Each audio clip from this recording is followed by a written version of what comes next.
Nakiisang mga tauhan ng 2nd Abra Provincial Mobile Force Company sa pangunguna ni Police Captain RJM Gonzales, Operation PCO, sa isinagawang relief operations para sa mga residenteng naapektuhan ng bagyo at habagat sa Barangay Pagala, Bukay, Abra. Katuwang ng 2nd Abra PMFC ang Local Government Unit, Municipal Disaster Risk Reduction and Management Office, Bukay Municipal Police Station, Bureau of Fire Protection, Bukay District Jail at mga barangay health workers sa paghahatid ng tulong sa komunidad. Humigit kumulang 200 na residente ang nakatanggap ng kinakailangang tulong mula sa sinagawang humanitarian mission.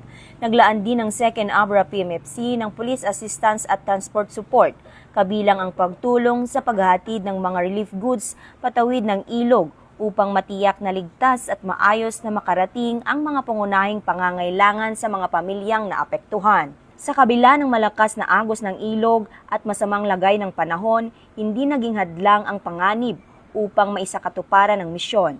Sa pamamagitan ng pagkakaisa, koordinasyon at pagtutulungan ng iba't ibang ahensya, matagumpay na inahihatid ang mga pangunahing supply sa mga residenteng higit na nangangailangan. Ang naturang operasyon ay patunay na sa panahon ng kalamidad, ang tunay na serbisyo ay hindi lamang nasusukat sa salita, kundi sa aktwal na pagkilos, malasakit at kahandaang tumulong. Patuloy na naninindigan ang Philippine National Police na maging katuwang ng bawat komunidad sa oras ng pangangailangan.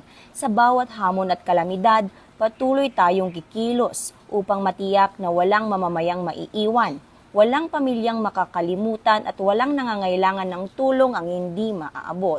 Bagong PNP para sa bagong Pilipinas. Serbisyong mabilis, tapat at nararamdaman. Mula dito sa Bangged, Abra, ako ang inyong Police News Network Correspondent, Patrolwoman Maria Ella Garcia, alagad ng batas, tagataguyod ng Balitang Pulis.